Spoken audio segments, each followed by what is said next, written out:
diferente. Jesus disse o seguinte: olha, eu vim para que vocês tenham vida. Terminou só aí?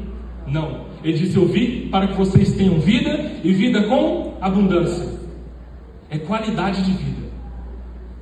Irmão, então se eu for crente, eu não vou passar dificuldade? Vai, porque Jesus também disse que nós devemos carregar a nossa cruz, e cruz é simbolismo de dor. Mas o que Jesus está dizendo é que se você adere ao propósito de Deus para a tua vida, este propósito eterno, esse propósito que perpassa tudo o que é material, você vai ter a capacidade de passar por todos os obstáculos da vida tendo contentamento. Foi o que aconteceu com os discípulos. Eram homens comuns, pescadores, fabricantes de redes, cobradores de impostos.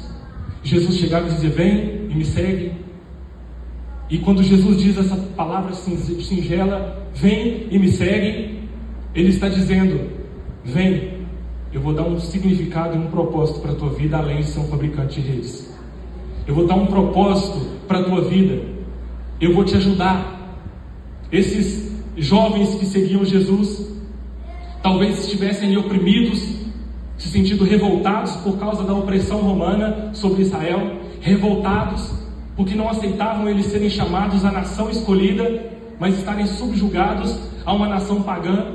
Mas Jesus tira eles e diz: olha, eu tenho um propósito que é muito maior do que tudo isso aqui para vocês. E a prova de que esses homens abraçaram este propósito e tiveram uma vida extraordinária, mesmo com perseguições, é que eles afirmaram categoricamente que Jesus era o Filho de Deus até o último suspiro da vida deles. Amém. Porque o propósito ia além das coisas materiais. Eles não estavam vivendo só para essa terra. Eles estavam vivendo cobiçando o eterno, vivendo pelo eterno. Foi o que aconteceu com Paulo, o maior perseguidor da igreja naquela época. Quando ele tem um encontro com Cristo, há um período em que ele passa num retiro, que eu creio que Paulo teve muitas experiências espirituais antes de iniciar o seu ministério nesse pequeno retiro. Mas depois, quando Paulo inicia o seu ministério, a gente vê um homem completamente ousado, determinado a pregar as boas novas além das fronteiras para os gentios, para que chegasse até nós, diante de perseguições, enfrentamentos com feras, açoites, tristezas. Paulo chega a dizer que ele enfrentou tribulações que iam além das forças dele, de modo que o coração dele já começou a se desesperar. Mas Paulo também diz: eu aprendi a viver contente em toda e qualquer situação, porque ele abraçou o propósito de Deus para a vida dele, e era um propósito eterno. Então estes homens que abraçaram o propósito de Jesus Cristo na vida deles, eles alcançaram o sentido da vida.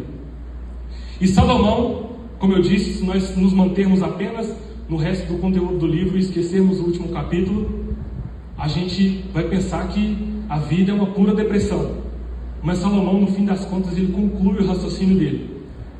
Porque, diferente dos filósofos ateus, que concluem que a vida não tem sentido algum e que a gente já nasce adiado ao túmulo, Salomão conclui lá no capítulo 12, verso 13.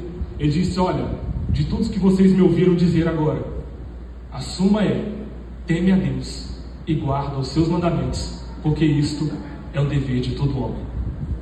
Então Salomão conclui que o sentido da vida é temer a Deus, que o sentido da vida é guardar os mandamentos de Deus, que o propósito da nossa existência é viver para Deus. Esse é o sentido da vida. Seja grato a Deus, porque diferentemente de algumas pessoas que ainda não tiveram um encontro com Jesus, você pode dizer: Senhor, eu vivo a minha vida comum, eu tenho as minhas realizações, mas eu tenho sentido um propósito de vida que vai muito mais além das coisas terrenas. E nós devemos, irmãos, propagar a mensagem do Evangelho, porque há muitas pessoas se perdendo, acreditando que a vida é apenas uma busca incessante por realizações pessoais, por busca de prazeres, vivendo uma felicidade falsa e mentirosa. Para algumas pessoas, nós vivemos numa prisão e eles vivem na liberdade.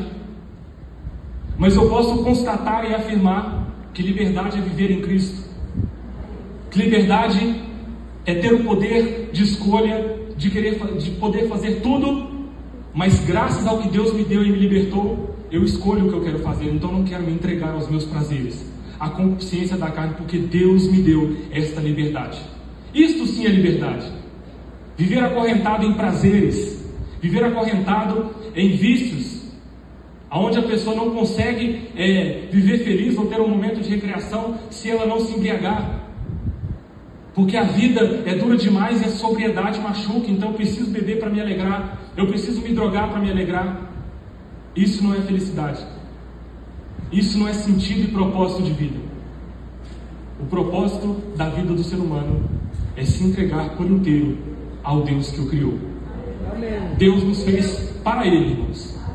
Enquanto eu e você buscarmos satisfação em outro lugar, nós jamais seremos felizes. E é possível, é plenamente possível, viver 10, 20, 30 anos dizendo ser crente, sem ainda ter encontrado essa satisfação eterna, este propósito, esse sentido, esse significado de vida, que só se encontra em Deus. Então, para finalizar, irmãos, o sentido da vida é temer a Deus e guardar os seus mandamentos. Assim você adere a um propósito eterno para a sua vida. Amém?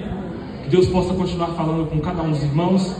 Eu quero convidar você a orar comigo, com a permissão do pastor, em nome de Jesus. Deus possa estar abençoando a cada um dos irmãos, em nome de Jesus.